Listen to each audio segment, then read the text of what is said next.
लोगों ने इतने दिन में छुट्टियों में गए थे? समर वैकेशन हो गया क्या?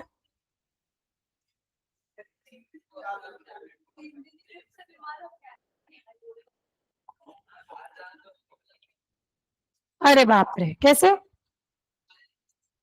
बारिश? जिधर जाना था उधर? किधर जाना था? गोवा में बारिश चल रही है?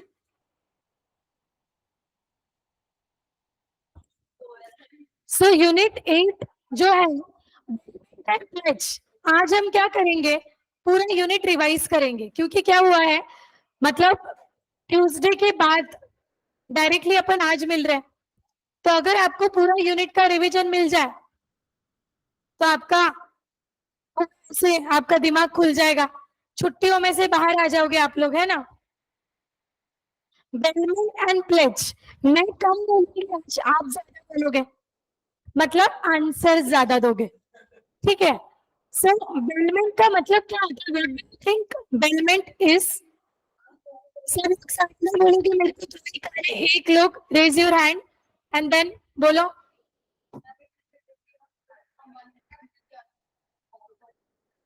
For some purpose.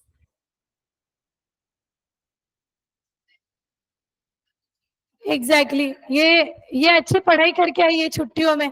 बेलमेंट का मतलब क्या है?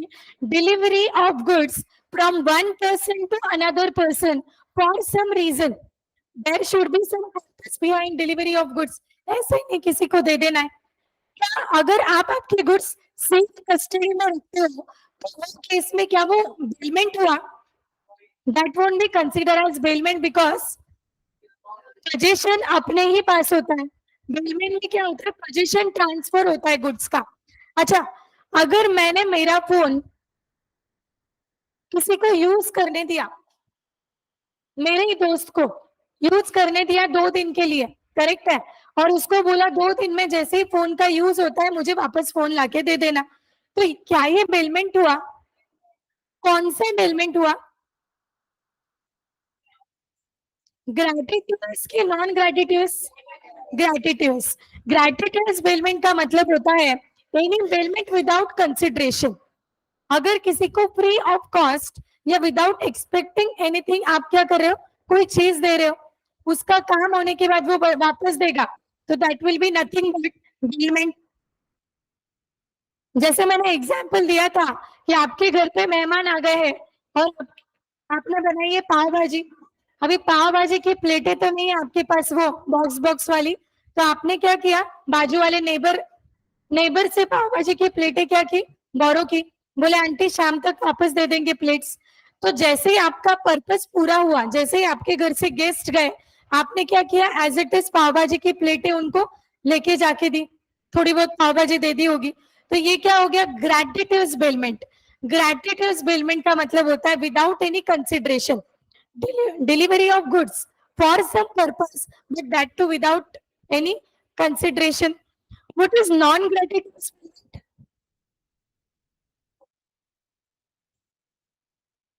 जहां पे कोई कंसिडरेशन होता है, जैसे अपन क्या करते,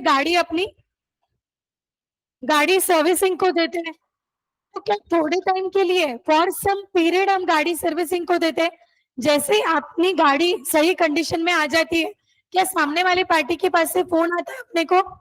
हाँ, और अपन अपनी गाड़ी लेके आते, क्या फ्री ऑफ कॉस्ट लेके आएंगे क्या? नहीं, that will be with some consideration, जो भी चार्जेस है आपको पे करना पड़ेगा। एक गोडाउन से दूसरे गोडाउन तक गुड्स का ट्रांसफर या गुड्स का डिलीवरी, आई कैन से, एक गोडाउन से दूसरा गोडाउन, एक गोडाउन है आपका महाराष्ट्र में, दूसरा गोडाउन है राजस्थान में, तो आपने किसी पर्सन को हायर किया और बोले सही से ये गुड्स का, सही से ये माल का डिलीवरी करके, is that a bailment transaction? Yes, it will be consider as bailment transaction. हमारा पर्पस क्या है? गुड्स का सिक्योरिटी और गुड्स का सेफ्टी, वी कैन से, है ना? Delivery of goods plus safety of goods will be our purpose. जो गुड्स को डिलीवर करता है उसे क्या बोला जाएगा? डीलर। जो गुड्स को डिलीवर करता है उसे बेली बोला जाएगा, जिसको गुड्स डिलीवर किया जाता है उसे बेली बोला जाएगा। करेक्ट है। अभी बेली में एक टाइप का कॉन्ट्रैक्ट ही हुआ, कॉन्ट्रैक्ट का सेक्शन बोलो, साथ में बोलो। टू ई कौन बोला? Section 2H। अच्छा, मैं सेक्शंस पूछूंगी, आपको नाम बोलना है। 2A performance, promise. क्या प्रॉमिस का ऑफर बोलो तो चलेगा? Okay. 2B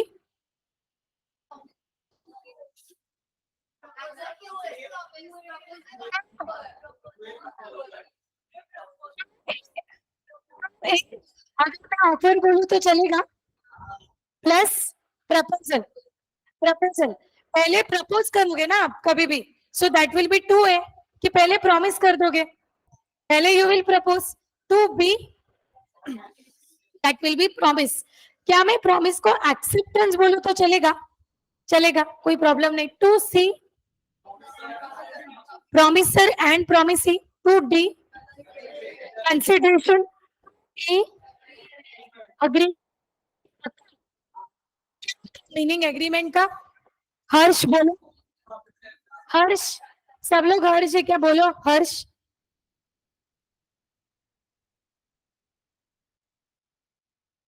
for each other. Okay. तो जी, तो जी क्या? वॉइडेबल, वॉइड एग्रीमेंट, पक्का void agreement? What is void agreement?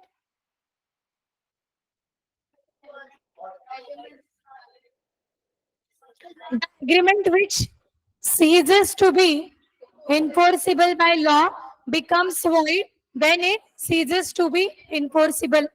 Void मतलब क्या? कोई भी एग्रीमेंट, कोई भी कॉन्ट्रैक्ट हम due to some reason perform ना कर पाना is nothing but void agreement. Two I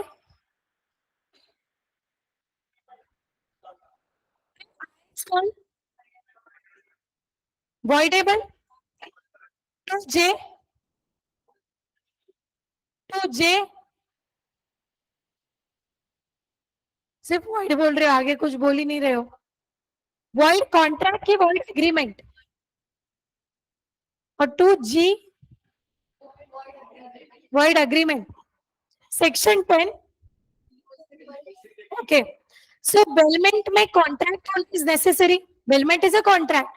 after delivery अपन गुड्स को वापस कर देंगे। नाउ क्या बेलमेंट में डिलीवरी के टाइप्स है? एक्चुअल डिलीवरी मतलब क्या? गुड्स को हाथों हाथ ट्रांसफर करना, गुड्स का पोजीशन ट्रांसफर करना। What is constructive delivery?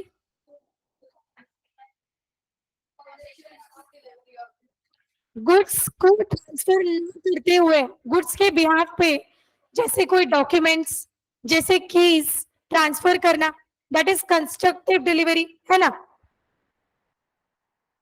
Purpose क्या होना चाहिए बेलमेंट का? Either it can be express or it can be implied, otherwise it will be valid. Position, क्या बेलमेंट में चेंज पोजीशन होना बहुत जरूरी है? यस, गुड्स का पोजीशन चेंज होना चाहिए। अच्छा, क्या ओनरशिप चेंज होने की जरूरत है? नहीं, ओनरशिप चेंज नहीं होगा, पोजीशन चेंज होगा। आपने आपके गुड्स लॉकर में रखे, सेफ कस्टडी में, बट पोजीशन तो वहां पे भी चेंज हुआ है, ये बेलमेंट क्यों नहीं है? Keys, keys will belongs to you only. जब भी आप चाहिए जाकर लॉकर में से गुड्स खरीद सकते हो, लॉकर में से गुड्स निकाल सकते हो। तो ये बेलमेंट नहीं हुआ, क्योंकि खुद के ही गुड्स खुद के लॉकर में रखने जैसा हुआ, है ना? ओके। क्या बेलमेंट का पर्पस पूरा होने के बाद गुड्स को रिटर्न करना जरूरी है? Yes, return of goods should be necessary. तो इसेंशियल एलिमेंट में मैं क्या ये बोल सकती हूँ? Bailment is a contract, bailment is a delivery. Delivery can be actual delivery, or it can be constructive one. Bailment should be for some purpose. Return होना चाहिए क्या पर्पस पूरा होने के बाद? Yes, after accomplishing the purpose, goods should be returned back to the buyer or its true owner.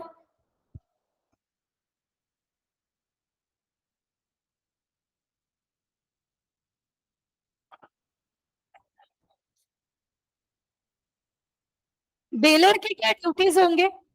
To disclose the known fact about goods. जैसे आपने आपके दोस्त को गाड़ी दी, गाड़ी का ब्रेक फेल है, आपने बताया ही नहीं, उसका हो गया बेचारे का एक्सीडेंट। नाउ कौन लाइबल है? आप लाइबल हो। आपको पता होने के बाद भी आपने गुड्स का डेंजरस नेचर या फिर गुड्स के बारे में फैक्ट्स डिस्क्लोज नहीं किया। So it is duty of dealer to disclose the fact about goods. Then I bear necessary expenses. क्या डीलर को नेसेसरी एक्सपेंसेस बेयर करना पड़ेगा? यस। जैसे गाड़ी के डॉक्यूमेंटेशन सही नहीं है, गाड़ी के सारे ड्यूज भरे हुए हैं, इन केस अगर गाड़ी के सारे ड्यूज भरे हुए नहीं है और आपको आपके फ्रेंड को पकड़ा, उसने पे कर दिए dues for the time being, तो क्या आपको उसको रिटर्न करना पड़ेगा? यस, आपको उसको कंपेंसेट करना पड़ेगा।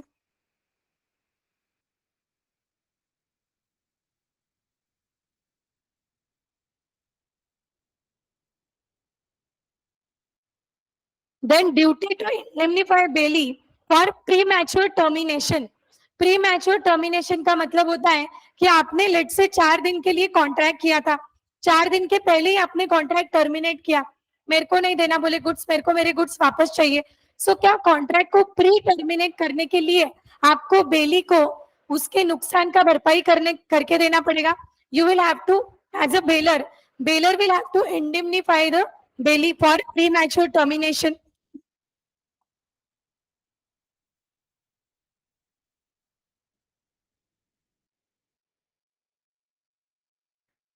डेली क्या क्या ड्यूटीज रहेंगे? To take the reasonable care of the goods. जो गुड्स है, अगर उसने किसी से गुड्स लेके आए हैं for some days for some purpose, तो क्या उसने गुड्स को ऐसे यूज करना चाहिए एज इफ गुड्स उसके है ना?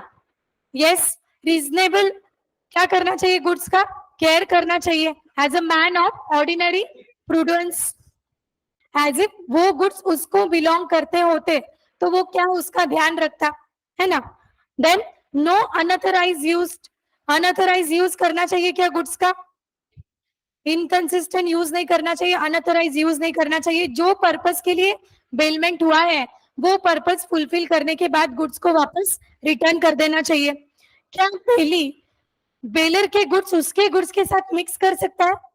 It is duty of bailee not to mix the goods. अगर मिक्स किए तो क्या होगा?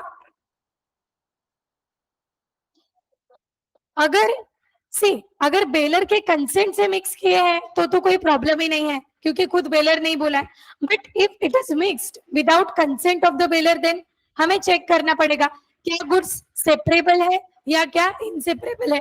सेपरेबल होगा तो सेपरेट करके बेलर के गुड्स वापस दे दो। If it is inseparable, then bailee will have to indemnify the loss to bailor. क्या जैसे बेलर का रिस्पॉन्सिबिलिटी है कि गुड्स को वापस मांगना, वैसे ही बेली का क्या ड्यूटी है गुड्स को वापस देना? Bailee will have to return the goods after accomplishing the purpose. अगर गुड्स से कुछ बेनिफिट हुआ है, एनी एस्पिरेशन, तो क्या वो गुड्स को वापस देना पड़ेगा बेलर को? कि बेनिफिट वो रह सकता है सिर्फ गुड्स देगा? नहीं, goods along with any benefit or aspiration. Daily advance title setup कर सकती है। टाइटल का मतलब होता है ओनरशिप। ठीक है, आपने आपके दोस्त को गाड़ी दिया 4 दिन के लिए और दोस्त ने वो गाड़ी बेच दी किसी और को, ये बोल के ये कि ये गाड़ी का ओनर तो मैं ही हूँ। क्या आपका फ्रेंड ऐसा कर सकता है? नॉट पॉसिबल, ऐसा कर नहीं सकता है, बिकॉज ये हो गया एडवर्स टाइटल, है ना? जिसका ओनरशिप है या जो खुद ओनर है वही पेमेंट के ट्रांजेक्शन में एंटर कर सकता है, वही गुड्स को सेल कर सकता है, प्लेज कर सकता है, रीसेल कर सकता है, जो भी है। Rights of baler. बेलर चाहो तो कॉन्ट्रैक्ट को टर्मिनेट कर सकता है। यस, अगर सामने वाला बेली कुछ इनकंसिस्टेंट यूज कर रहा है या अनऑथराइज यूज कर रहा है या सही ढंग से उसका यूज नहीं कर रहा है, तो चाहो तो बेलर क्या कर सकता है? कॉन्ट्रैक्ट को टर्मिनेट कर सकता है। जाओ, मेरे गुड्स आप सही से यूज नहीं कर रहे हो, मुझे नहीं देना है बेलमेंट। देन क्या कोई भी टाइम पे बिफोर मैच्योरिंग द कॉन्ट्रैक्ट, कोई भी टाइम पे क्या बेलर ऐसा बोल सकता है? क्या डिमांड बैक कर सकता है उसके गुड्स? कर सकता है, but bailor will have to pay for that. Bailee को अगर कोई इनकन्वीनियंस है तो bailor pay for that, right to file a suit against any wrong doer. अच्छा, रॉन्ग डूअर का मतलब क्या बताया था मैंने? थर्ड पर्सन, अगर बेलर या बेली या दोनों में से किसी को भी वो थर्ड पर्सन गुड्स का यूज करने नहीं दे रहा होगा, तो क्या थर्ड पर्सन पे केस फाइल किया जा सकता है? हाँ, इधर बेलर स्यू करेगा या बेली स्यू करेगा। वो केस का जो भी रिइंबर्समेंट अमाउंट आएगा, क्या दोनों को प्रोपोर्शनेटली मिलेगा? दोनों को प्रोपोर्शनेटली मिलेगा। Right to file a suit for enforcement of duties imposed upon the bailey. That means अगर बेली ने गुड्स का सही ढंग से यूज नहीं किया तो क्या bailor will have at option to file case against bailee? Yes, he can. Right to claim compensation, कौन से केस में कंपेंसेशन क्लेम करेंगे? अगर जो गुड्स बेल्ड है उसमें अगर कुछ डैमेज वगैरह हो गया तो वो डैमेज की भरपाई के लिए क्या करना है? कंपेंसेशन क्लेम कर सकते हैं। वैसे राइट्स होंगे, जैसे बेलर के राइट्स है, right to deliver the goods at any of the joint bailors. Joint bailors का मतलब होता है कि एक से ज्यादा बेलर, दो मिलकर अगर किसी को कोई गुड्स दिया है for some purpose for some time, तो वो दो पर्सन क्या बोले जाएंगे? Joint bailors. अभी बेली का पर्पस अकम्प्लिश होने के बाद क्या वो गुड्स वापस बेलर को देगा? दोनों में से किसी को देगा तो भी चलेगा, या दोनों को साथ में देगा तो भी चलेगा।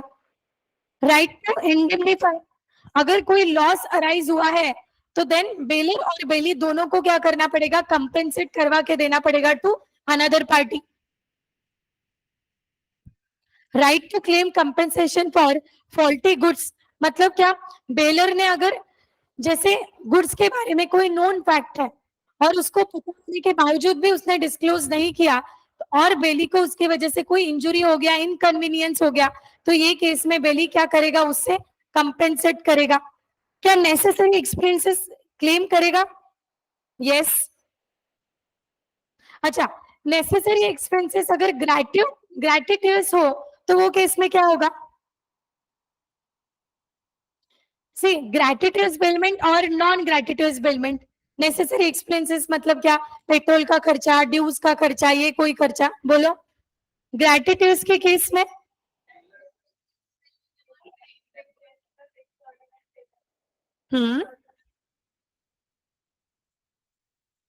Only extraordinary expenses not necessary, क्योंकि नॉन ग्रेटिट्यूस तो आउट ऑफ कंसिडरेशन होता है इसके लिए। लीन हमने देखा था, क्या होता है लीन? लीन का मतलब क्या होता है?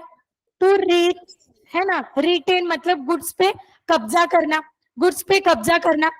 अगर आपने, आपका एक, जैसे अपने एग्जाम्पल में कौन था? दीपेश सर थे। दीपेश सर ने उनकी शेरवानी सिलाई थी, किससे? एक बड़े डिजाइनर से, मनीष मल्होत्रा की तरह एक बड़े डिजाइनर था, तो उनकी शेरवानी सिलाई थी और वो एक ही शेरवानी थी, उनको ऐसा एकदम मस्त चाहिए था शेरवानी का डिजाइन लुक वगैरह, तो बोला ज्यादा लोड नहीं देते डिजाइनर को, बस एक ही आउटफिट क्या करते हैं अपन, डिजाइन करवाएंगे। तो वो आउटफिट था लेट से 25,000 रुपीज का, उन्होंने एडवांस 5,000 रुपीज दिया, एडवांस 5,000 रुपीज दिया। क्या बोले? बचा हुआ जो है, बचे हुए पैसे में जब शेरवानी लेने आऊंगा वो टाइम पे या डिलीवरी के टाइम पे मैं क्या करूंगा? बचे हुए पैसे दूंगा। तो डिजाइनर ने बोला ओके सर, नो प्रॉब्लम।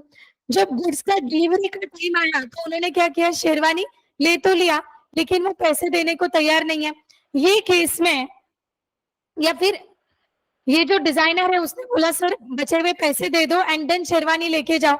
अगर पैसे नहीं मिले डिजाइनर को तो क्या वो शेरवानी का पोजीशन रिटेन कर सकता है?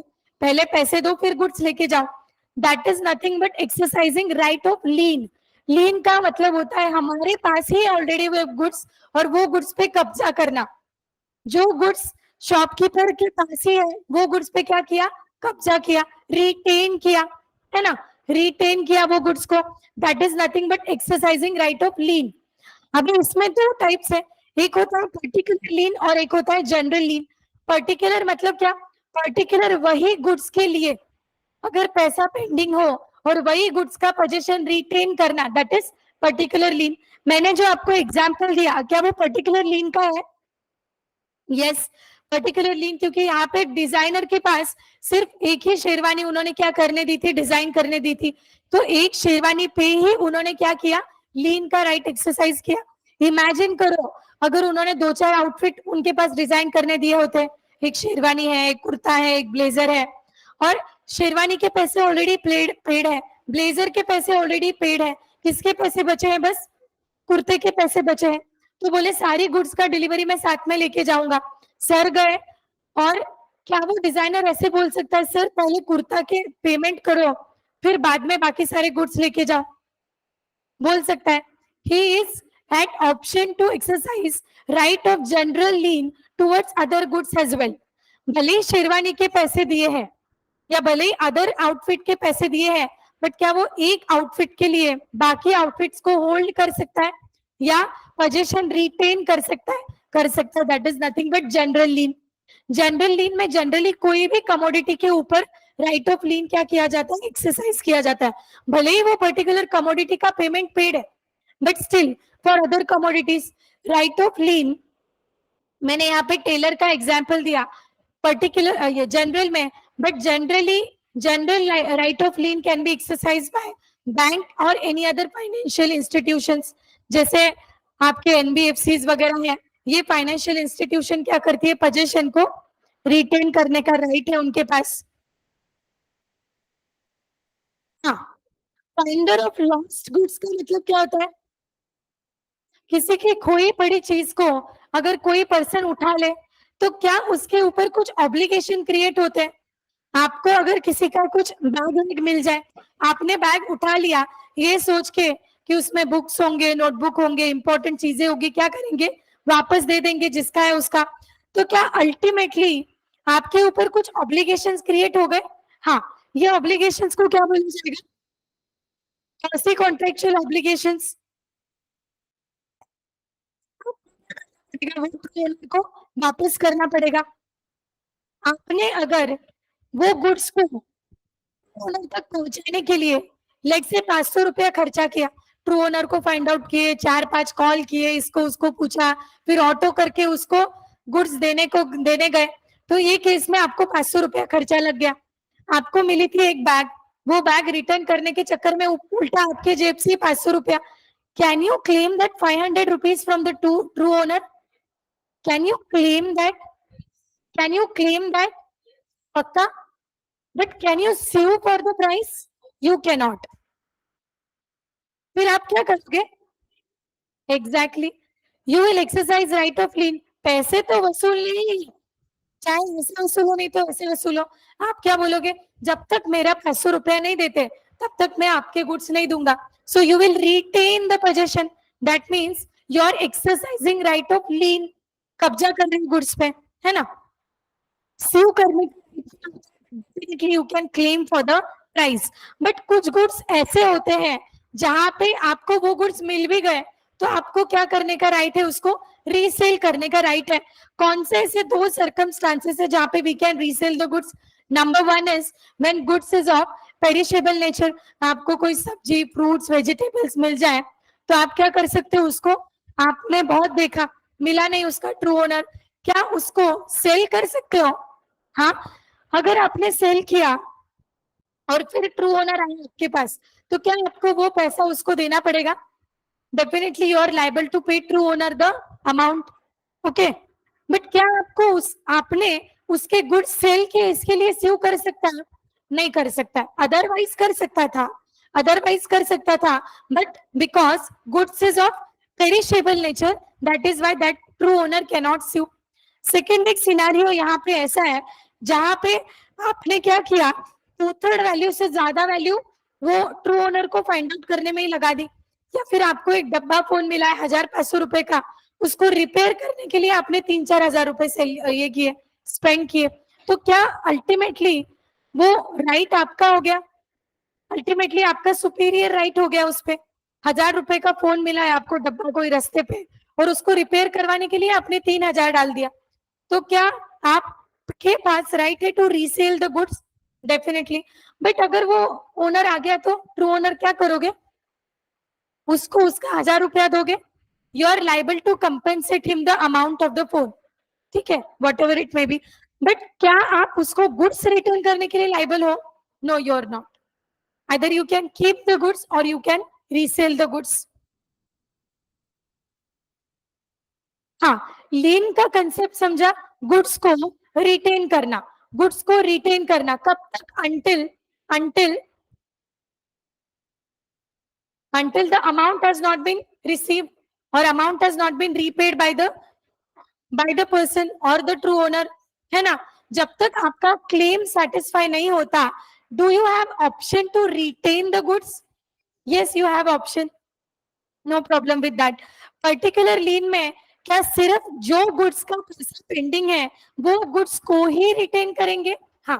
बट जनरल लीन में क्या ऐसा हो सकता है कि एक गुड्स का पैसा पेंडिंग है, एक का नहीं, बट हमने गुड दोनों ही गुड्स को रिटेन कर लिया? हो सकता है. General lean can be exercised in that way. Generally एक लिस्ट दिया हुआ है, वो लिस्ट के पर्सन ही, जैसे बैंकर्स है, ब्रोकर्स है, या अटॉर्नी ऑफ लॉज है, ये कुछ पर्सन है का लिस्ट ही क्या कर सकता है? पर्टिकुलर लीन को, सॉरी, जनरल लीन को एक्सरसाइज कर सकता है. अदरवाइज आप क्या कर सकते हो? पर्टिकुलर लीन को एक्सरसाइज कर सकते हो.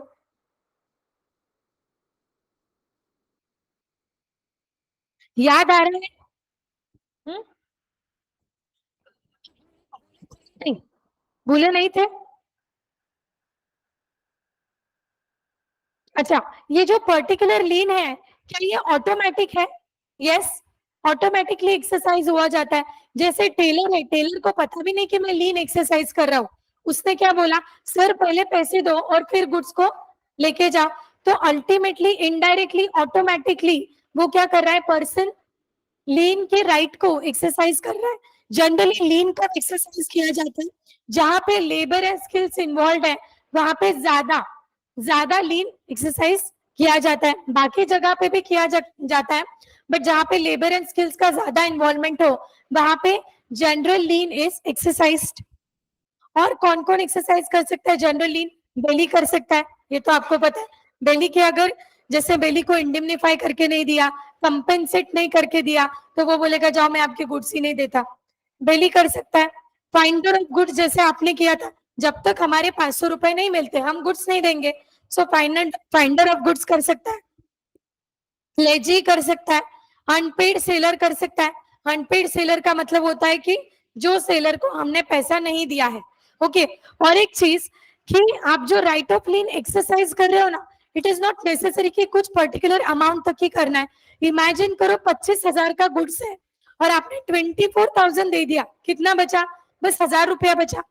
Only 1000 rupees. तो क्या वो पर्सन सिर्फ 1000 रुपीज के लिए भी राइट ऑफ लीन एक्सरसाइज कर सकता है? हाँ, कर सकता है. कोई यहाँ पे लिमिट नहीं है. For any amount which is pending or which is due, that person can exercise right of lien. Pledge क्या होता है? प्लेज, क्या प्लेज भी एक टाइप का पेमेंट ही है? बट पर्टिकुलरली उसका पर्पस क्या होगा? Security of goods. पर्टिकुलरली उसका पर्पस क्या होगा? Security of goods. प्लेज करना मतलब कुछ नहीं, गिरवी रखना. जैसे सोना गिरवी रखा जाता है या बाकी गाड़ी वगैरह ऐसे गिरवी रखी जाती है चीजें. Pledge is a billment for security against payment or performance of the promise. आपने किसी से उधार पैसा लिया, अभी आप वो पैसा रिटर्न करोगे या ना करोगे, सामने वाले को गारंटी नहीं है, तो वो क्या करेगा? 4 दिन के लिए आपका फोन गिरवी रख के जाओ, 4 दिन के लिए आपकी गाड़ी गिरवी रख के जाओ, या कुछ आपके पास गोल्ड है तो वो गिरवी रख के जाओ. सो वो गिरवी रखना is nothing but security for payment. या फिर परफॉर्मेंस ऑफ प्रॉमिस. आपने कोई परफॉर्मेंस दिया या आपने कोई प्रॉमिस दिया परफॉर्म करने के लिए, मैं आपका घर बिल्ड करके दूंगा, पेंट करके दूंगा, दिस काइंड ऑफ प्रोमिसेस. और सामने वाले को अगर गारंटी ना हो तो क्या एज ए सिक्योरिटी आपका कोई गुड्स रखवाएगा? Yes, that is nothing but pledge.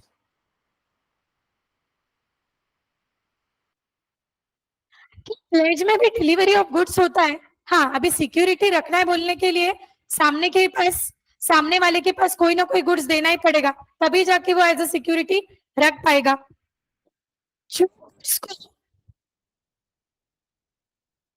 जो गुड्स को प्रोवाइड करता है उसे क्या बोला जाएगा?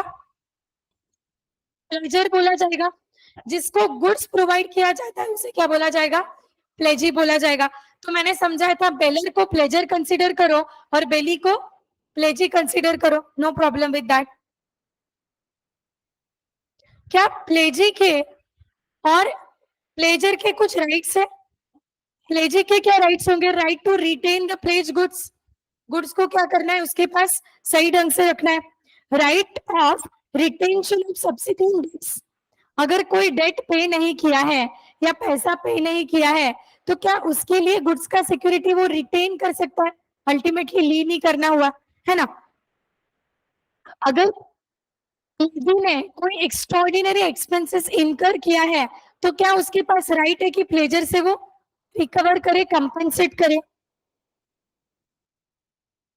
अगर प्लेजर ने कोई डिफॉल्ट किया तो pledgor will have all right to sue against the debt।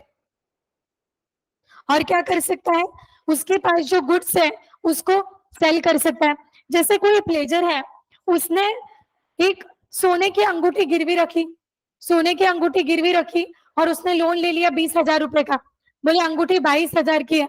उसने जोल किया, वो जो अंगूठी थी वो गोल्ड की नहीं थी और कोई मेटल की थी जो गोल्ड की तरह लिखता है, गोल्ड की तरह दिखता है। ये केस में वो 2,000 की अंगूठी थी।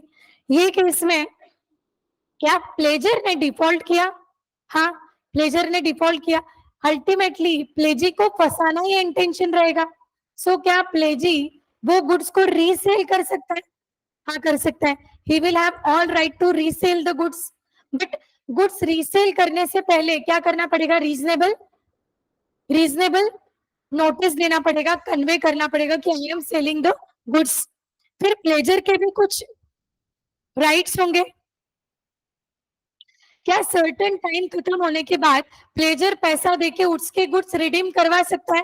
डेफिनेटली करवा सकता है। जैसे 1 मंथ का टाइम स्पैन है और 1 महीने के लिए किसी ने सोना गिरवी रखा, लोन का अमाउंट था 50,000 rupees. So after completion of 1 month क्या प्लेजर जाके 50,000 रुपया देके गोल्ड उसका छुड़वा के ला सकता है? That is nothing but to redeem the goods, चाहे गोल्ड होगा, चाहे व्हीकल होगा या any other goods as a security purpose. Pledgor की क्या रिस्पॉन्सिबिलिटी है? To take care of the goods as a man of ordinary prudence, as if वो goods किसका है? उसका है। अभी सोने की अंगूठी गिरवी रखी आपने किसी के पास, क्या वो अंगूठी पहन के घूम सकता है क्या सब तरफ? नहीं, क्योंकि फिर वो क्या हो गया? अनऑथोराइज यूज करना हो गया, है ना।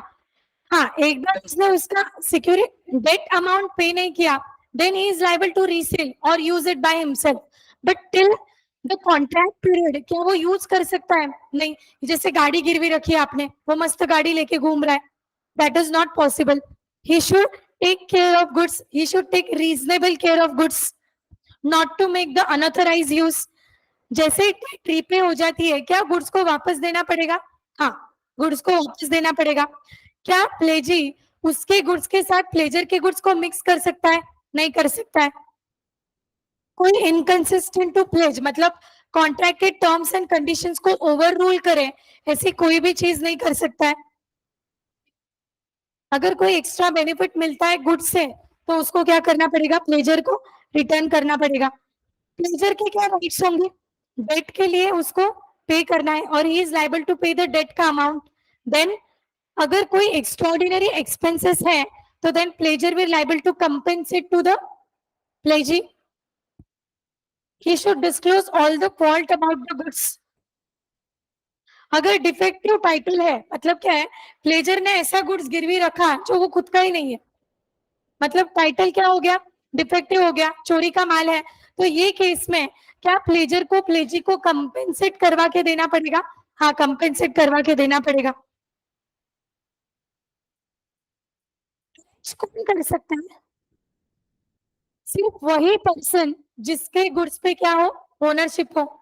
मैं अगर ये मोबाइल की ओनर हूं तो ये मैं मोबाइल को सेल कर सकती हूँ, ये मोबाइल को मैं गिरवी रख सकती हूँ, ये मैं मोबाइल को बेलमेंट पे दे सकती हूँ, है ना।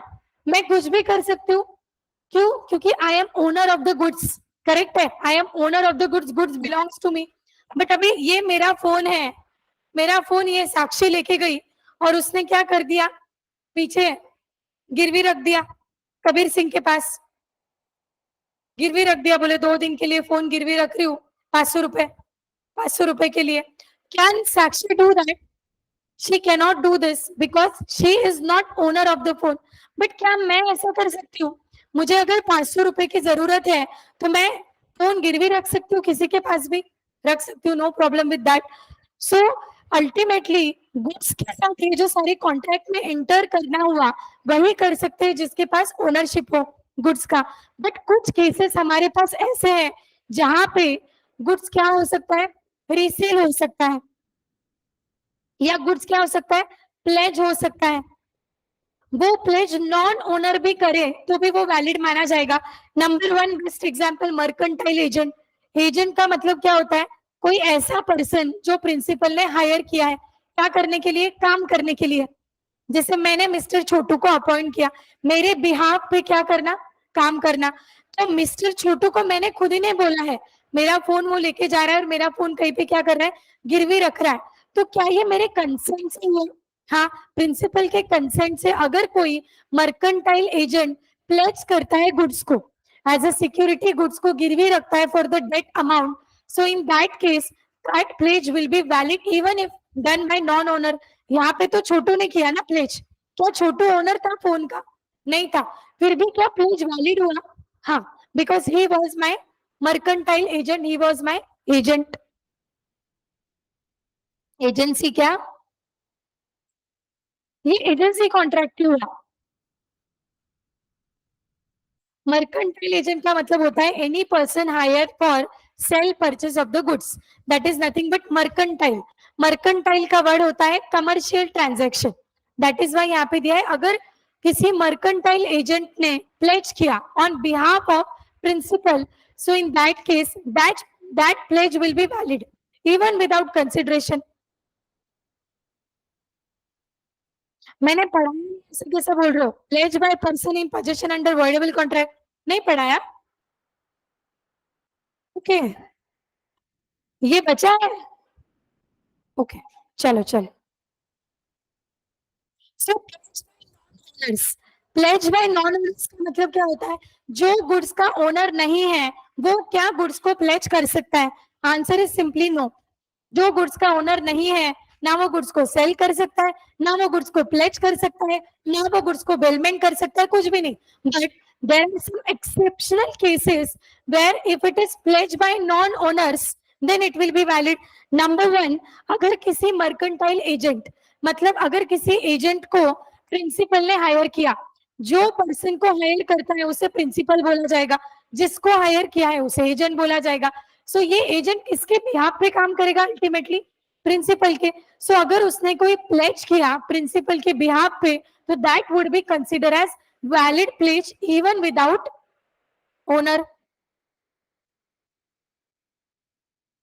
सी, a mercantile agent who is in possession of goods or document of title with the consent of owner। क्या कंसेंट इंपॉर्टेंट है? एजेंट भी होगा तो भी क्या परस्पर कर सकता है क्या प्लेज गुड्स को? नहीं, अगर उसके प्रिंसिपल ने कंसेंट दिया है तभी जाके वो आगे क्या कर सकता है, प्लेज कर सकता है। Can pledge them while acting in the ordinary course of business. Ordinary course मतलब क्या, वर्किंग आवर्स में काम कर रहा है, काम कर रहा है बेसिकली, किसके किसके लिए काम कर रहा है या किसके बिहाफ पे काम कर रहा है, working on behalf of principal, is acting as if who is working, principal is working in the with the consent of principal in the ordinary course of business. Such pledge will be valid even without, valid होगी even किसने किया है, even made by non owner, that is agent।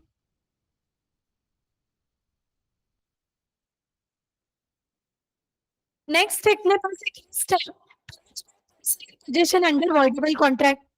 Pledge क्या होता है समझा, goods को गिरवी रखना for some security, for some security amount goods को गिरवी रखना।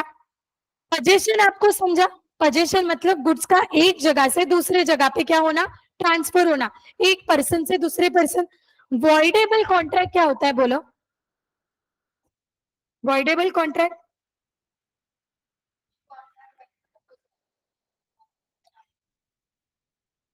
यस, क्या मैं ऐसे बोल सकती हूँ any contract which is obtain without free consent? सामने वाले की मर्जी ना होते हुए भी हमने कॉन्ट्रैक्ट में एंटर किया, उसको डरा के धमका के एंटर किया, या उसको अंडू इन्फ्लुएंस करके एंटर किया, है ना?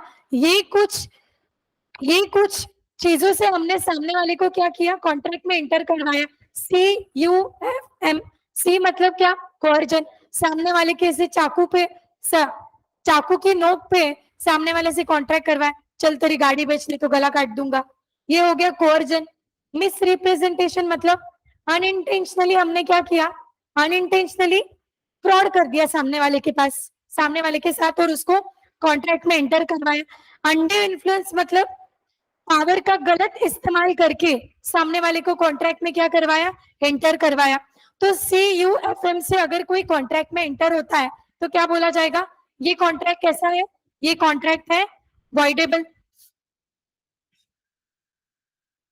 अभी वॉइडेबल कॉन्ट्रैक्ट में ये देखो, ये कौन है अपने आजोबा,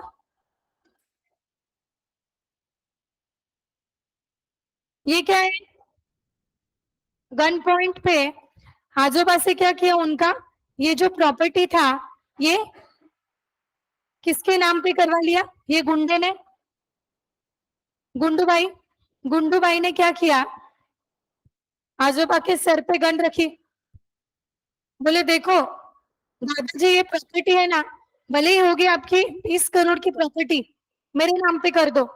कितने में? 20 लाख रुपए में। अभी ये जो दादाजी है डर के मारे डर गए, बोले बोले अभी गन मन देख के डर गए, बोले वैसे भी कितनी जिंदगी बची है, एक काम करते 20 लाख में गुजारा कर लेंगे। तो दादाजी ने क्या कर दिया, गुंडू भाई को डर के मारे घर सेल कर दिया। वैसे क्या ये आजोबा का कोई इंटेंशन था क्या कि उनका प्रॉपर्टी सेल करना है?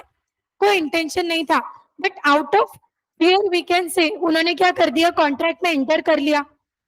सो ये कॉन्ट्रैक्ट को मैं क्या बोलूंगी, we will term that contract as voidable contract. Voidable contract का सेक्शन है 2I, 2I, ओके। सो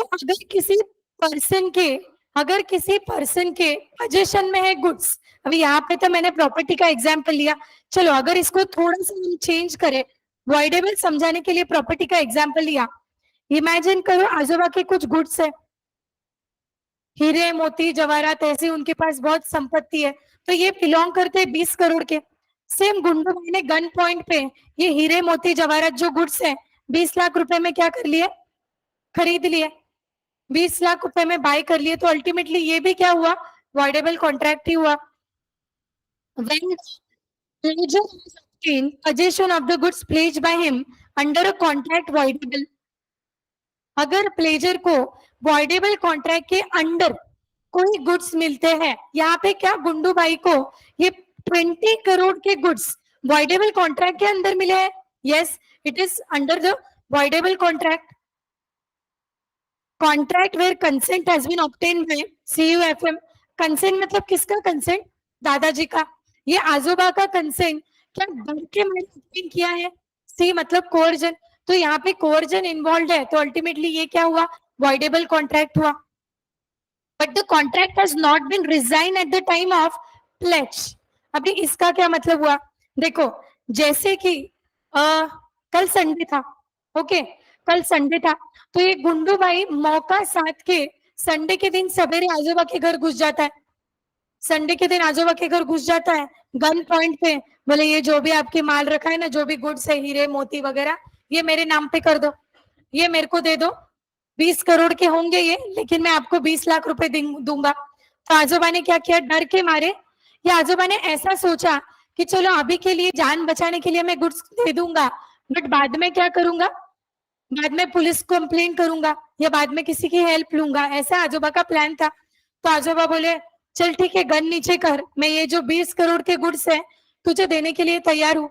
इसके बदले में आजोबा ने कितना रुपया लिया, 20 लाख रुपए लिया। बात कब की थी ये? संडे, कल की बात की। तो अभी आजोबा थोड़े एज के हिसाब से क्या हो गए हैं, स्लो हो गए हैं, स्लो हो गए। तो उन्होंने क्या सोचा कि मैं पुलिस का हेल्प लूंगा, डेफिनेटली मेरे साथ गलत हुआ है, 20 करोड़ का सोना या 20 करोड़ का गुड्स ऐसे थोड़ी मैं जाने दूंगा।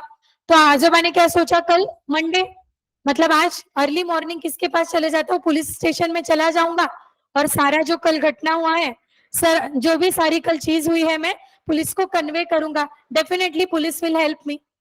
ऐसे ही आजोबा के दिमाग में प्लान था। अभी ये गुंडू भाई ही जो है, चोरी कर करके बहुत स्मार्ट बन गया है। उसने क्या सोचा, उसको ऐसा डाउट आया कि आजोबा कल कल पुलिस के पास जाने वाले हैं, या he will take anybody's help tomorrow. तो मैं क्या करता हूँ, आज ही ये 20 करोड़ के गुड्स की थैली दिख रही है, ये देखो इसमें गुड्स है बहुत सारे, पोटली थैली, इसमें सारे मोती, सोने के बिस्किट्स वगैरह है, 20 करोड़ का माल है। तो गुंडू भाई ने कल रात में ही, मतलब कब, संडे को रात में ही, आजोबा कब जाने वाले थे पुलिस के पास, मंडे, मतलब आज सवेरे जाने वाले थे, पता नहीं अभी गए होंगे। तो कल कल गुंडू भाई ने क्या किया, कल ही मतलब सवेरे ये डील हुआ, सवेरे उसने लेके आया है बैग भर के गुड्स, और शाम में तुरंत क्विक इवनिंग में गुंडू भाई ने ये गुड्स प्लेज कर दिए। किसको प्लेज किए, किसी XYZ पर्सन को, गिरवी रखे उसके पास, बोले 20 करोड़ के गुड्स है, 20 करोड़ के गुड्स है, और मुझे 18 करोड़ का क्या चाहिए, डेट चाहिए, 18 करोड़ का लोन चाहिए। सो इसके लिए मैं 20 करोड़ के गुड्स क्या कर रहा हूँ, गिरवी रख रहा हूँ। जनरली क्या होता है, अगर हम कोई सिक्योरिटी रखते हैं तो जो गुड्स का अमाउंट ज्यादा होता है, डेट का अमाउंट कम होता है। सामने वाला कभी भी आपको उतना नहीं पैसा देगा जितना आपने सिक्योरिटी रखा है, थोड़ा सा कम ही देगा, है ना, थोड़ा कम देगा। तो उसने अल्टीमेटली क्या किया, गुंडू भाई ने 20 लाख रुपए, सॉरी 20 करोड़ रुपए कैश में लिया।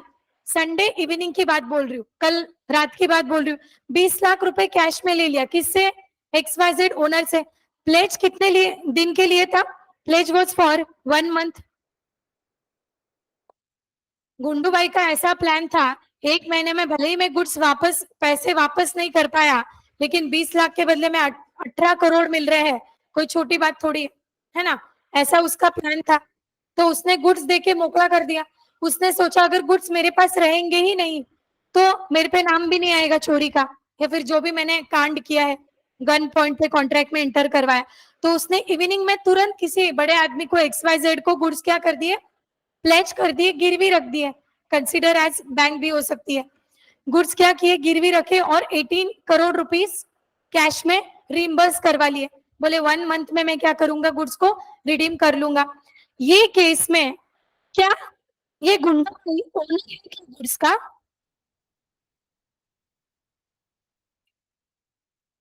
टेक्निकली नो कि यस, यस ना, मेरे को तो यस लगता है। देखो भले ही 20 करोड़ का गुड्स 20 लाख में दिया, पर क्या गुंडू भाई के नाम पे कर दिया था तब, अभी जब गुंडू भाई ने ट्रांजैक्शन किया है संडे रात में, तो क्या वो गुड्स उसके नाम पे है, हाँ, जब ट्रांजैक्शन में एंटर किया तो उसका ओनर गुंडू भाई था ना, at that time, Sunday evening की बात बोल रही हूँ, तब उसका ओनर गुंडू भाई था।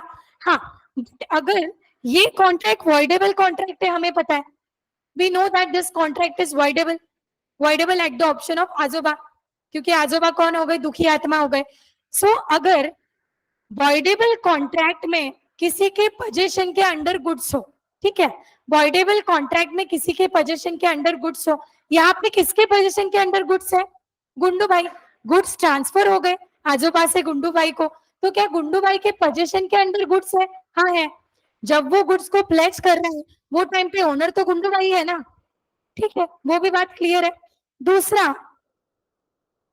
बाद में जैसे मंडे, मंडे अगर XYZ को या गुंडू भाई को पता नहीं चल जाता है, क्योंकि आजोबा गए थे पुलिस के पास, आजोबा के पास प्रूफ निकले, और ये बात सामने आई कि गुंडू भाई ने क्या किया है, डरा धमका के उनसे कॉन्ट्रैक्ट में एंटर करवाया है, एंड नाउ आजोबा want to avoid the contract, he don't want to sell his 20 crore commodities just for 20 lakh rupees.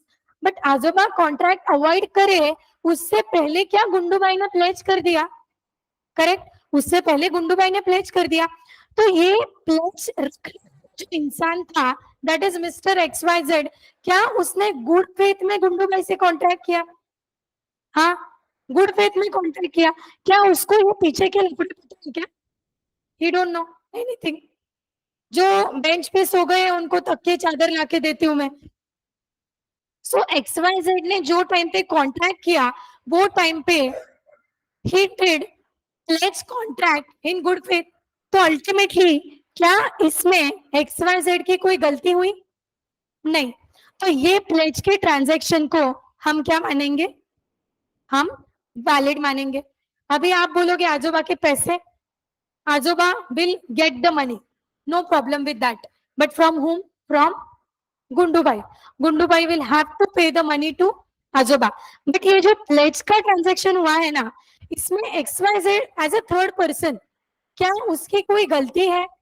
उसने ट्रांजैक्शन में एंटर किया गुड फेथ में, so ultimately that pledge transaction we will consider as valid one.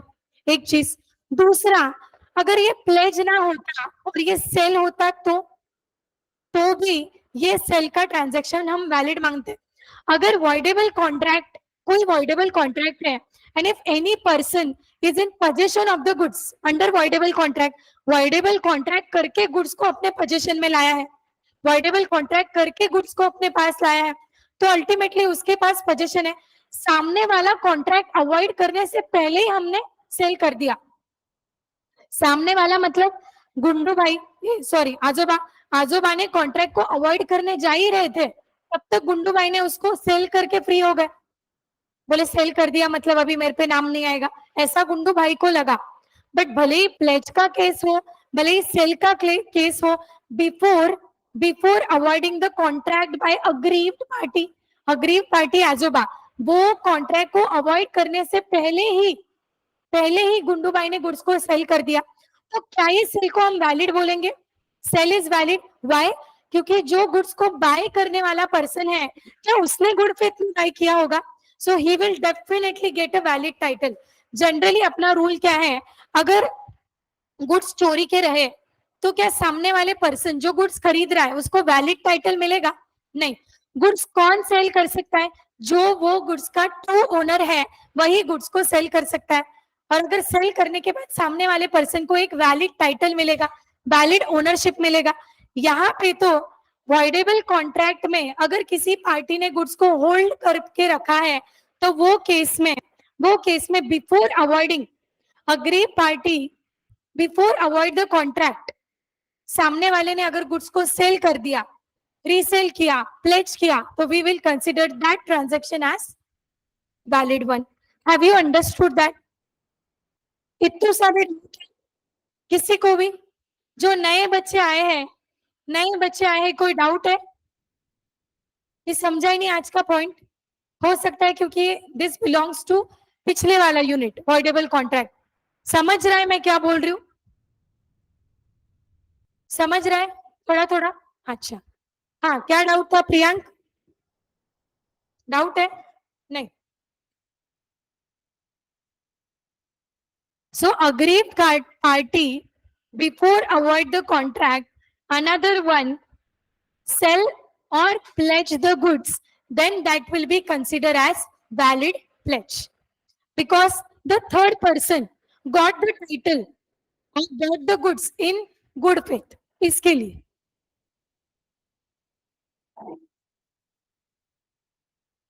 he acted in good faith without the notice of pledges defective title. उसको थोड़ी पता था defective है, title में प्रॉब्लम है, और उसने गुड फेथ में रख लिया गिरवी 20 करोड़ का गुड्स, इसके लिए।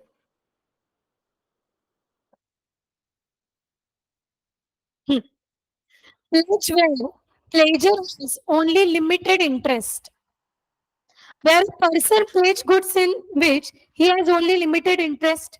That is, pledger is not the absolute owner of the goods. Pledge is valid to the extent of that interest.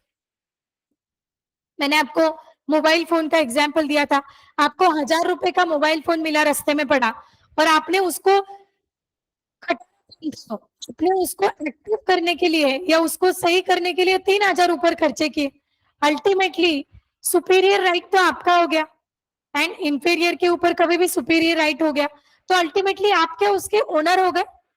Okay, सो आपने इनकेस वो गुड्स को प्लेज किया, वो गुड्स को प्लेज किया, जैसे 1,000 का फोन है, 3,000 खर्चा किया, तो अभी फोन का वैल्यू वैसे कितना हो गया, 4,000 हो गया, समझ लो एक एग्जाम्पल के लिए 4,000 हो गया, और आपने 4,000 को एज इट इज वो फोन गिरवी रखा, तो आप कितने अमाउंट के लिए लाइबल होंगे, you will be liable just for 3,000, just for 3,000, जितना उसमें आपका इंटरेस्ट है उतना आप क्या होंगे, लाइबल हो।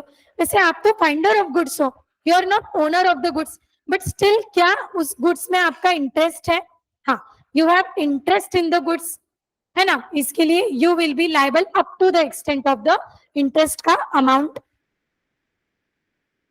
चलो एक काम करेंगे, ये लिख लेंगे, pledge by non owners, 5 minutes, just 5 minutes, pledge by non owners, point लिख लेंगे, बचे हुए पॉइंट कल पढ़ाएंगे।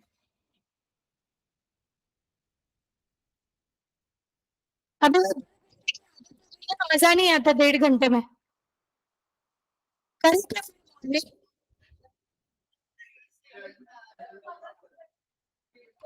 बोलो ना मेरे को ऐसे, पिछली क्लासेस चालू हो गए, अभी एक्स्ट्रा हाफ एन आवर ना,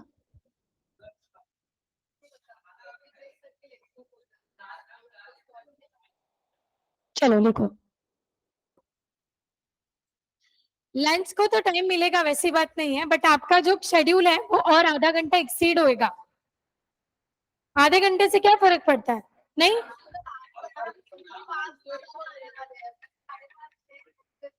अच्छा, pledge by non owners,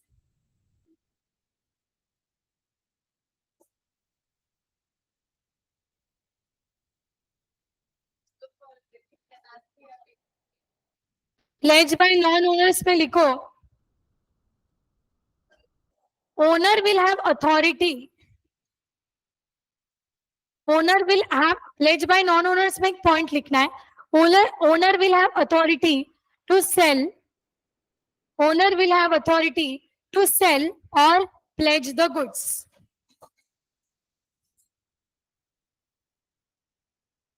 Owner will have authority to sell or pledge the goods. But there are certain exceptions to the rule. थोड़ा पास लिखा करो, but there are certain exceptions to the rule. आप जो 3 लोग हैं नए बच्चे, आपका एडमिशन कंफर्म है डेमो के लिए, क्या है कैसा है डेमो, तीनों sell or pledge goods, but there some exceptions to the rule. Exception number 1 लिखो, लिखो गौरव लिखो, एक्सेप्शन नंबर 1 लिखो, pledge by mercantile agent,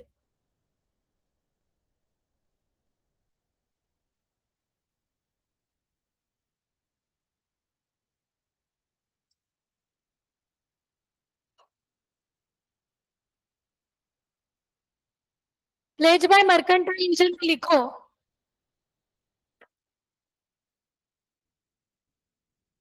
agent who is in the possession of goods, agent who is in the possession of goods, agent who is in the possession of goods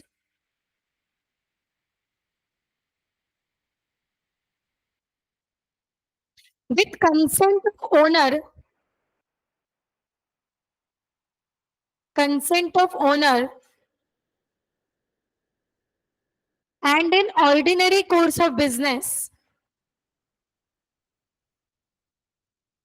with consent of owner and in ordinary course of business can pledge the goods. That will be a valid pledge. Can pledge the goods. That will be a valid pledge. कहां से miss हुआ? Consent of owner and acting in ordinary course of business and acting in ordinary course of business can pledge the goods and that pledge will be valid pledge. Number 2 point दिख रहा है, लिख लो.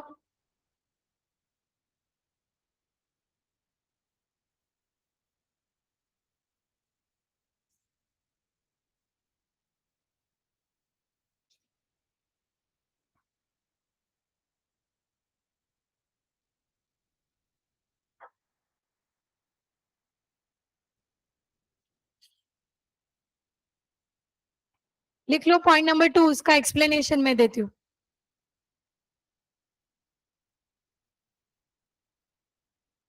सिर्फ point लिखो.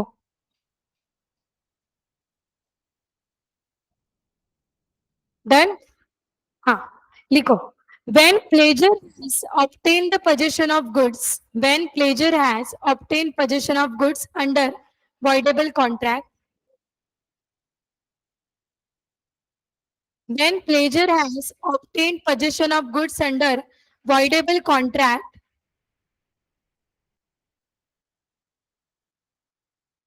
under voidable contract, but contract has not been resigned, but contract has not been resigned at the time of pledge,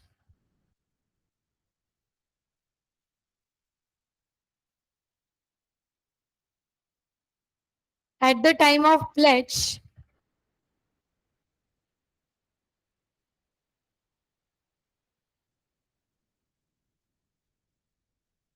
pledgee will get good title. Pledgee will get good title because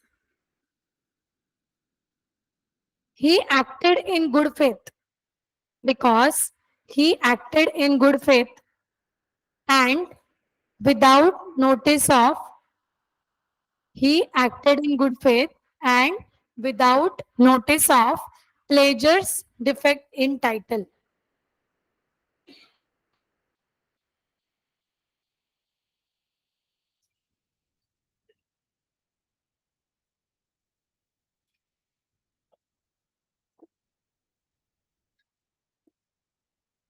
बोलो.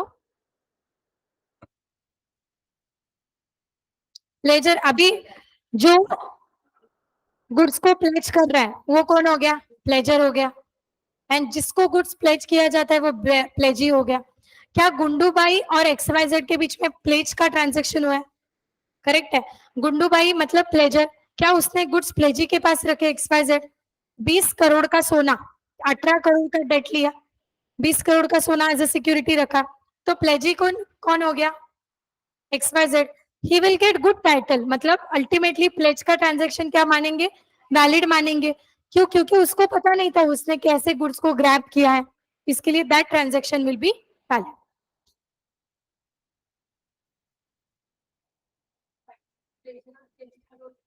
Correct.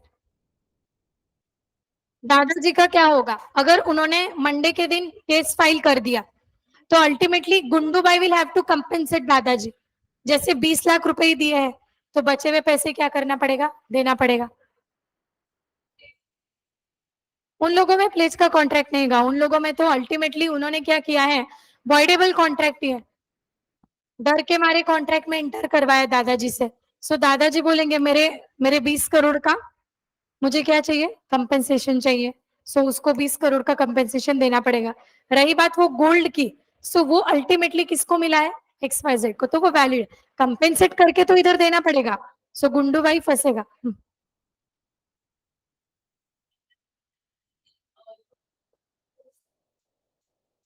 सो वही अगर ऐसा दादाजी बोला, दादाजी ऐसे अड़ेल निकले, अकड़ू निकले, तो फिर 20 करोड़ के पैसे का गोल्ड बाय करके दादाजी को देना पड़ेगा. अभी अगर यहाँ पे तो तेरी 50 की नोट गिरा, मेरी 50 की नोट स्वैप कर देंगे. सो यू विल से स्वैप कर दी नोट. एंड मैंने 50 रुपए दे दिए, चल अवनी तेरे 50 रुपए गिरे। सो अगर अवनी ऐसा बोले कि मुझे वही मेरी 50 की नोट चाहिए, वो केस में ऐसा नहीं होगा। दैट इज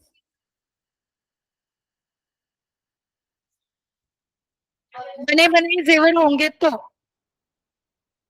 इन केस में अल्टीमेटली, हाँ एग्जैक्टली एग्जैक्टली, ये केस में गुंडू भाई को रिडीम करना पड़ेगा, बिफोर टर्मिनेट करना पड़ेगा कॉन्ट्रैक्ट, रिडीम करके उसको उसका वापस दे, जमा तो पैसा दे नहीं तो गुड्स दे। हाँ नेक्स्ट लिखो, pledge where pledgor has only limited interest.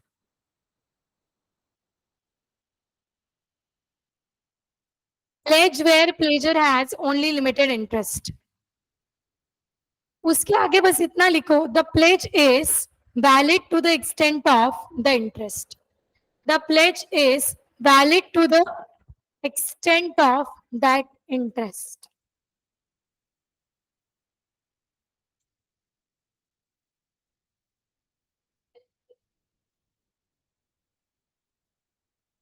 The pledge is valid to the extent of that interest.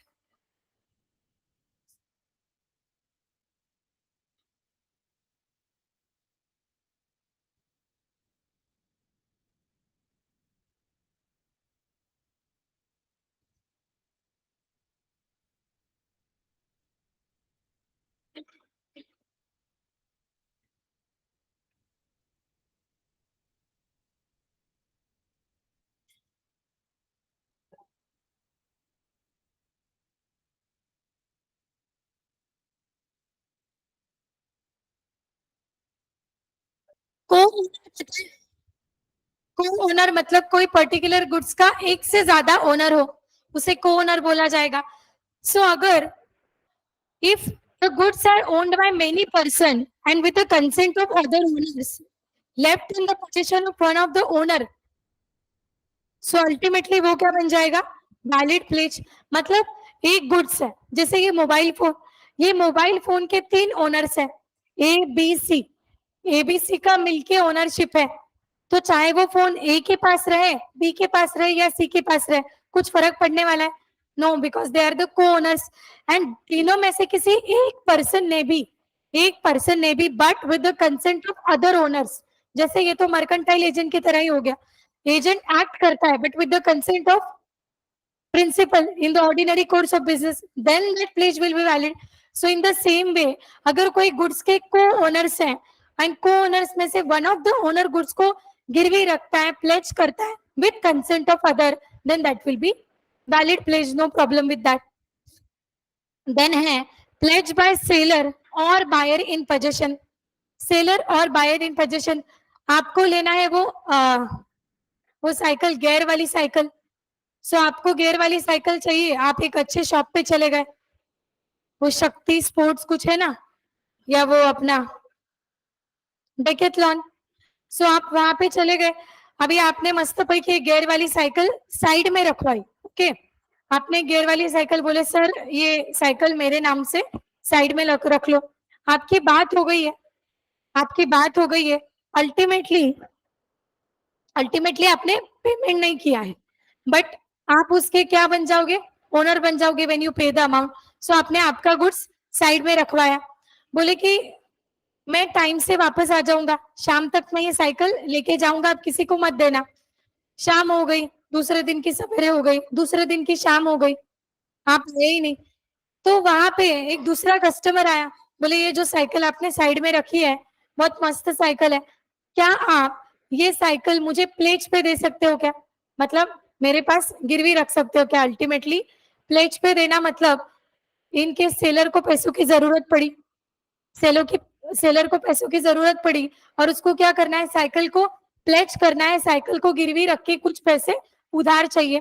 तो क्या सेलर ऐसा कर सकता है, कर सकता है, उसने वही साइकिल दे दी सामने वाले कस्टमर को और बोले आप कुछ दिन के लिए यूज कर सकते हो बट मुझे उसके पैसे चाहिए, या फिर उसको डेट चाहिए था, पैसा चाहिए था, तो एज अ सिक्योरिटी उसने साइकिल किसी को दे दी, that will be one and the same, and he got the debt का amount, he got the paisa. Now जो पर्सन के साथ डील हुआ है, जैसे थर्ड पर्सन कस्टमर, क्या वो वैलिड प्लेज माना जाएगा? That would be consider as valid pledge, क्योंकि उसने क्या किया है, गुड फेथ में खरीदा है, गुड फेथ में खरीदा है, वॉइडेबल कॉन्ट्रैक्ट के जैसे ही हुआ। वो नई बच्ची क्या नाम था? आर्या ना? नहीं, हाँ, गायत्री। ये गायत्री है, गायत्री ने साइकिल खरीदी।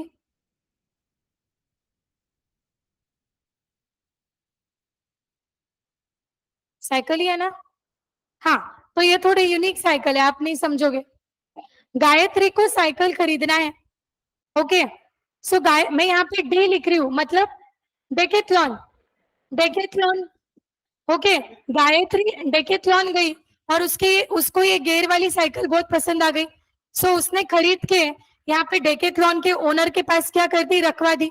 अभी इमेजिन करो, इसने गायत्री ने पैसा भी दे दिया, पैसा भी दे दिया उसका, पूरा पैसा दे दिया है साइकिल का। अभी ये केस में वो क्या बोली, सर अभी मैं थोड़ा क्या करती हूँ, कल रात तक आके डिलीवरी लेके जाती हूँ, पैसा तो आपको रिसिप्ट वगैरह गायत्री लेके गई घर पे। क्या साइकिल वो लेके गई क्या? साइकिल अभी भी सेलर के पास है। गायत्री कौन हो गई? बायर।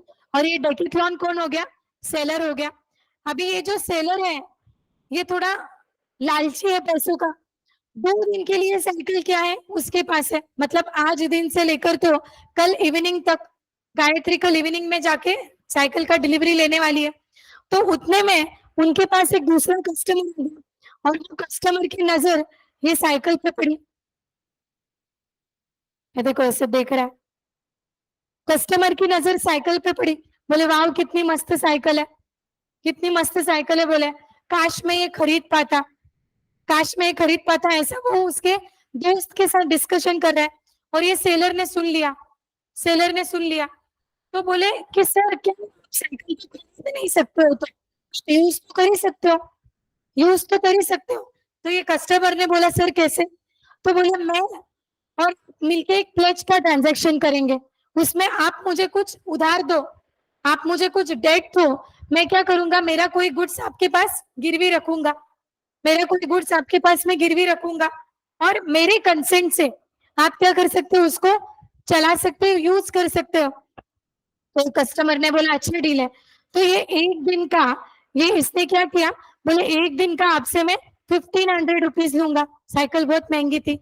1500 रुपीज का आप मुझे डेट दीजिए, बदले में लोन के बदले में सिक्योरिटी, मतलब साइकिल लेके जाओ, साइकिल लेके जाओ। अभी ये जो कस्टमर है, ये साइकिल जो साइड में रखवाई थी ये गायत्री की है? नहीं। क्या ये कस्टमर ने गुड फेथ में एंटर किया? Good faith person security 15,000 imagine कर लो, क्योंकि साइकिल के और लोन के अमाउंट में डिफरेंशिएशन हो रहा है। 15,000 में लेट्स से सेलर ने प्लेज कर दिया वो गुड्स, बट क्या वो गुड्स ऑलरेडी ओनरशिप किसी और का है? गायत्री का ओनरशिप है क्या? यहाँ पे डिफेक्ट इन टाइटल है, but considered as valid one. The reason behind that is भले गुड्स का टाइटल में डिफेक्ट हो, लेकिन जो प्लेज में इंटर करने वाला पर्सन है दैट इज प्लेजी, प्लेजी, क्या उसने गुड फेथ में गुड्स को लिया है, गुड फेथ में सिक्योरिटी रखी है? क्या उसको डिफेक्टिंग टाइटल के बारे में कुछ पता है? अभी तक नहीं, अभी तक नहीं। तो इसके लिए दैट विल बी कंसिडर्ड। इसका आउटकम क्या होगा? अगर गायत्री को पता चला, गायत्री को पता चला कि सेलर ने वो गिरवी रख दी है साइकिल जो मैंने खरीदी थी, तो can Gayatri repudiate the contract?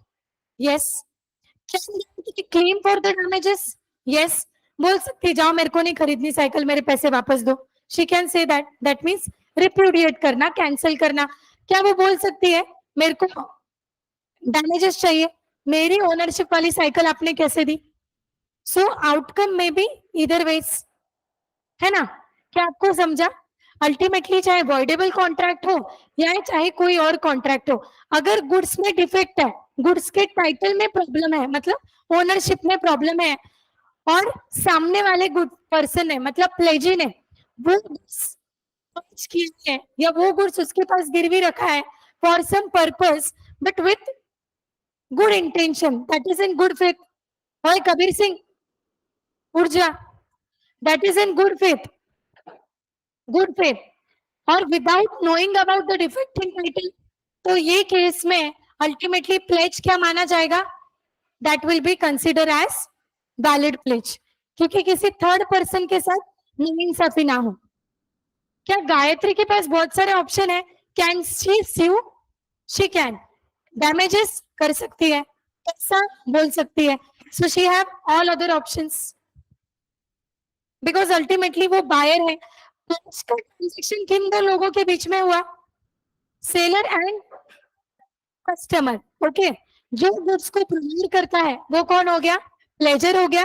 जिसको गुड्स प्रोवाइड किया जाता है वो कौन हो गया? प्लेजी हो गया. है ना? यहाँ पे प्लेजी ने तो गुड फेथ में गुड्स लिए ना without knowing the defect of title. That is why that pledge transaction will be considered as valid one. Understood? चलो कौन सा पॉइंट रह गया है?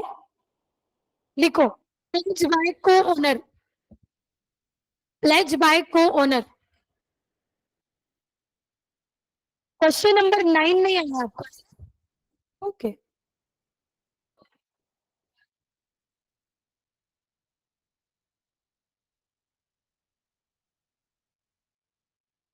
When goods are placed by any of the co-owner,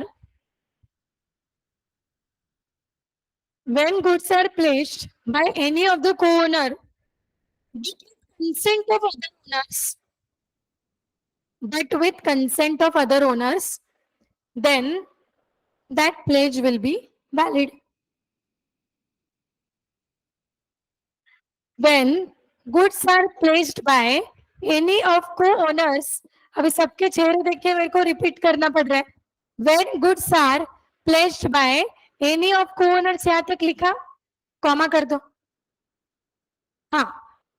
But consent of other owners, but with consent, then that pledge will be valid pledge. Then that pledge will be valid pledge.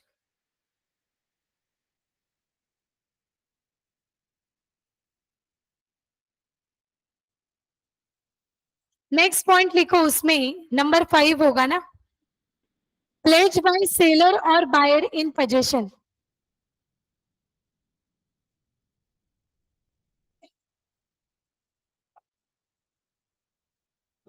और pledge buyer की consent से किया तो गायत्री को phone आया वो Decathlon वाले seller का, बोले जो गुड्स साइड में रखा है वैसे भी 2 दिन के बाद आप गुड्स का डिलीवरी लेके जाने वाले हो, तो मैं इसको प्लेज करूं क्या? मैं आपको एक्स्ट्रा डिस्काउंट दे दूंगा. कंसेंट से हुआ तो that will be valid pledge. चलेगा? हाँ लिखो. Then she can not see. उसको तो डिस्काउंट मिल रहा है ना, उसका कंसेंट है तो नो प्रॉब्लम. हाँ लिखो. If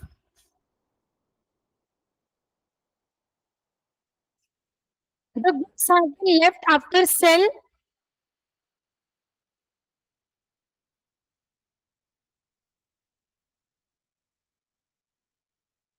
obtains the possession of goods, the goods have been left after sale obtains the possession of goods before sale,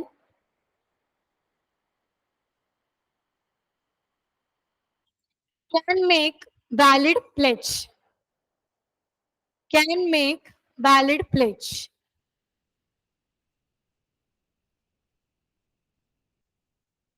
Because pledgee acts in good faith. Pledgee acts in good faith.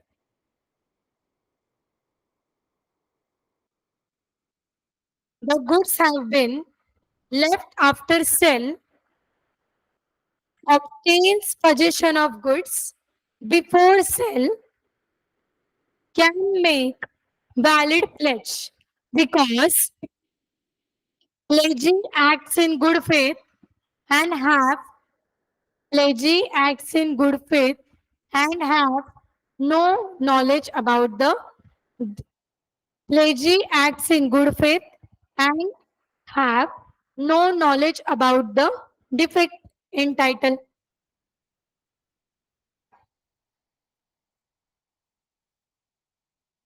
Question number 9.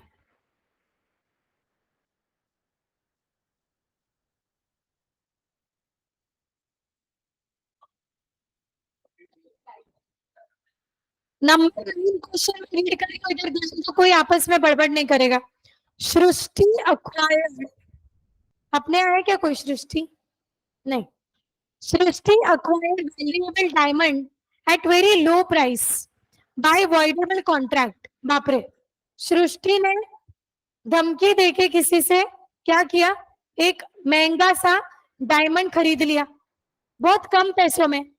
1 crore का diamond 1 lakh में खरीदा होगा. Goods का position सृष्टि के पास है. हाँ, क्या ये वैलिडेबल कॉन्ट्रैक्ट है? हाँ, अभी तक तो लग रहा है. The voidable contract was not resign. क्या वो contract resign by the seller है? नहीं. जैसे सृष्टि है, डायमंड सेलर के पास गई, चाकू लेके ही गई थी बड़ा. चाकू वो सेलर के गले पे लगा दिया, बोले ये जो डायमंड है ना, ये जो सॉलिटर है, ये मेरे को दे दे 1 लाख रुपए में. बेचारा डर के मारे 1 लाख रुपए में डायमंड कर दिया सृष्टि के नाम पे. और तुरंत सृष्टि ने क्या सोचा कि इसको क्या कर देती हूँ, गिरवी रख देती हूँ, पैसे आ जाएंगे उतने ही, है ना. ऐसा सृष्टि ने सोचा. तो अभी तक वो डायमंड का जो सेलर है उसने कॉन्ट्रैक्ट को रिजाइन किया है? It is not yet resign, that is given. So it is voidable contract and not yet resign by the aggrieved party. Aggrieved party क्यों बोला? क्योंकि अल्टीमेटली सेलर के साथ गलत हुआ है. उसका इतना महंगा गुड्स लो प्राइस में सृष्टि लेके गई है. So the voidable contract is not yet resigned. Now Srishti pleaded the goods. Srishti pledged the diamond with Mr. VK. VK के पास उसने डायमंड को गिरवी रख दिया. Is the valid pledge under Indian Contract Act? VK का और सृष्टि का transaction या प्लेज वाला क्या उसे वैलिड मानेंगे? Why? Good faith. ओके, किसका गुड फेथ? कौन बोला गुड फेथ? पीछे से आवाज आया. हाँ बोलो. why it is valid pledge? What do you think from the point of view of VK? Exactly, VK got the goods in good faith. Secondly, he is unaware of the defect in title. उसको पता ही नहीं है पीछे क्या कांड हुआ है. तो क्या प्लेज का ट्रांजेक्शन वैलिड मानेंगे? Can you write the answer by framing some point? Can you frame the answer? मुझे लिख के दिखा.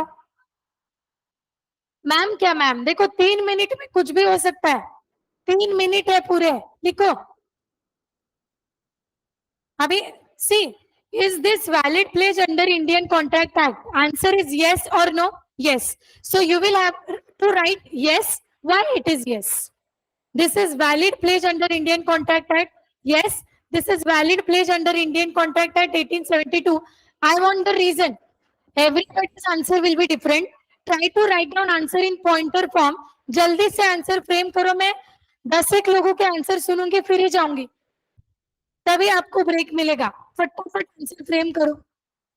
मैं और 2-3 लोगों के आंसर सुनूंगी, फिर पीछे जिसने बोला उसका आंसर सुनूंगी.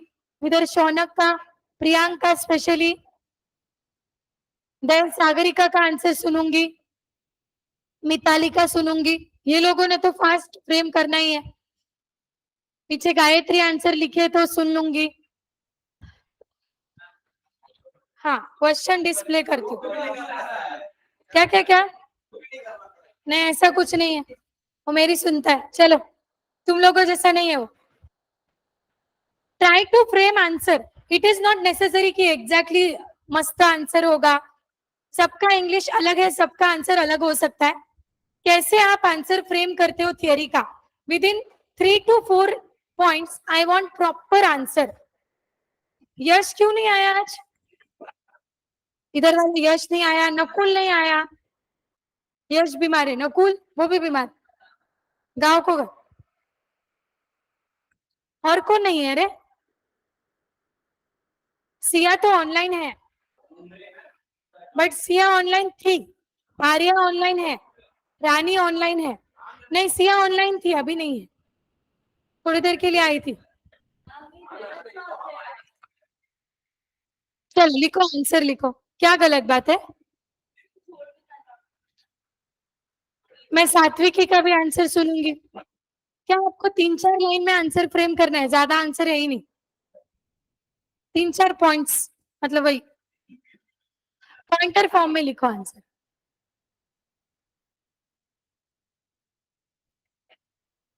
प्रियांक लिखो।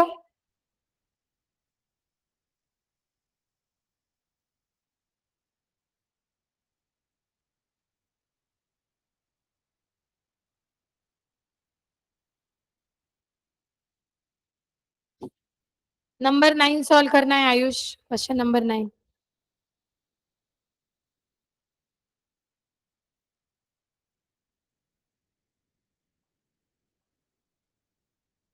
ब्रेक के पहले लॉ का लेक्चर अच्छा लगता है?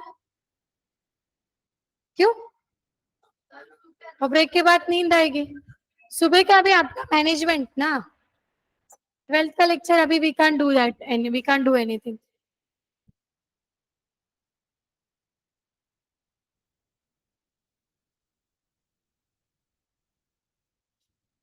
मेरे को तो अच्छा ही था, ज्यादा मैं ले सकती थी, 2 आवर्स। 15 मिनट ब्रेक इनफ नहीं है क्या?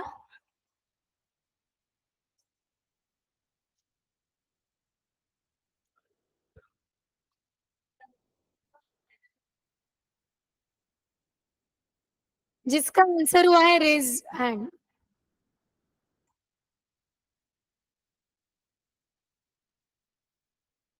लिख, बड़ बड़ बड़ बड़ बड़ बड़। नहीं, क्या नहीं लिखने को बोला है, लिख आंसर। तेरा तो आंसर सुने के बिना तुझे ब्रेक ही नहीं मिलेगा, नहीं तो एटलीस्ट मैं चेक तो करूंगी।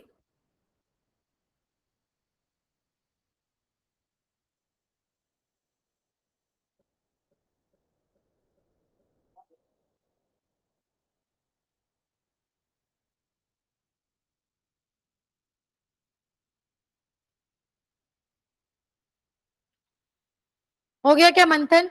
रीड करो। तू उसका बुक लेके क्या कर रहा है? पहले कर, छोड़ दे अभी, आंसर लिख, पहले का बाद में कर।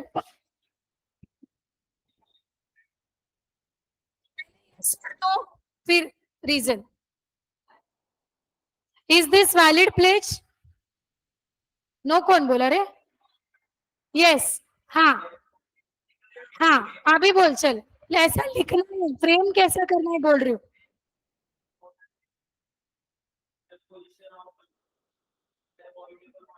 हम्म। हम्म। करेक्ट। करेक्ट।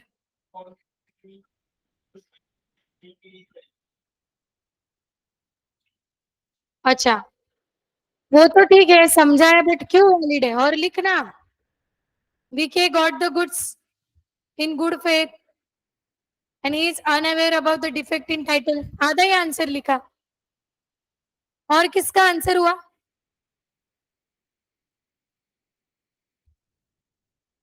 पीछे हुआ क्या? अभिमन्यु। क्या लिखा?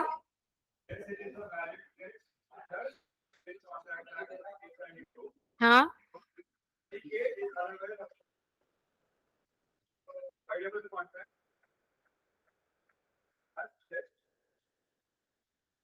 ठीक, उतना ही लिखा। मंथन का और तेरा आंसर मिला के कंप्लीट आंसर होगा। इसने फर्स्ट हाफ लिखा, तूने सेकंड हाफ लिखा, ऐसा हो गया वो। क्या?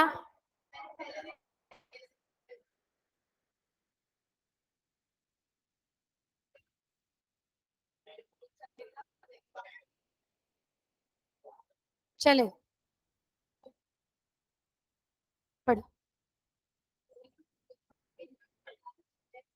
क्या कर रहे हो? नोटबुक एक्सचेंज आधा आधा पूरा पूरा कर ले आंसर. हाँ.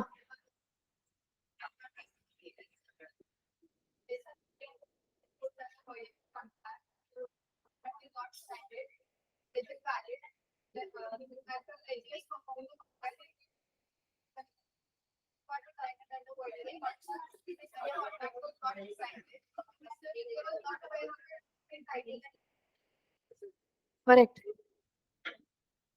आयुष रीड करो आंसर. आयुष आंसर रीड कर. शौनक तेरा आंसर बता कितना लिखा. क्यों नहीं लिखा? आंसर लिख.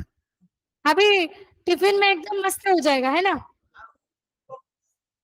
तो अगर तुम लोग बीमार हो तो इसमें सच में मत आया करो. तुम लोग आके तुम्हारी तबीयत और खराब कर देते हो. ऑनलाइन इज ऑप्शन ना. सी, वन डे के लिए अगर आपकी तबीयत खराब है तो you should take rest so that second day एकदम आप फिट एंड फाइन होके आ सको.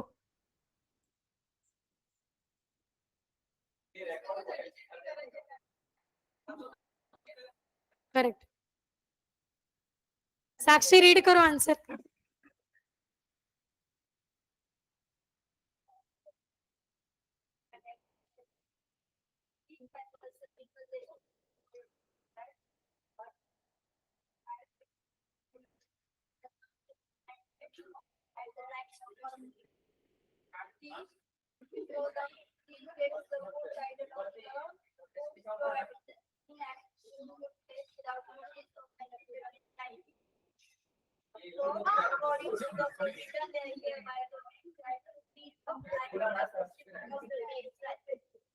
करेक्ट है. सागरिका रीड करो आंसर.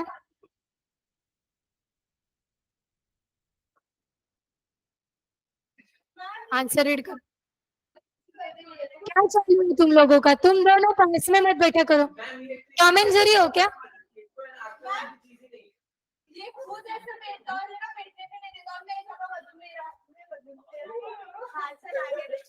तुम दोनों दूर जाओ.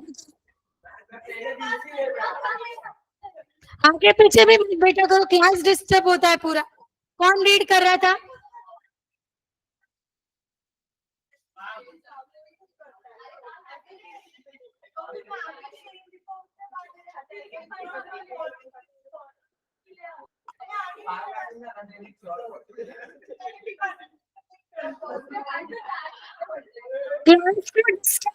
ऐसी कोई भी चीज मैं टॉलरेट नहीं करूंगी. फिर आपको जगह चेंज करना है, जगह चेंज करो. नहीं तो एक ही साइड बैठा. आकांक्षा तू फर्स्ट बेंच पे बैठा कर. कल से बहुत जगह रहती है इधर.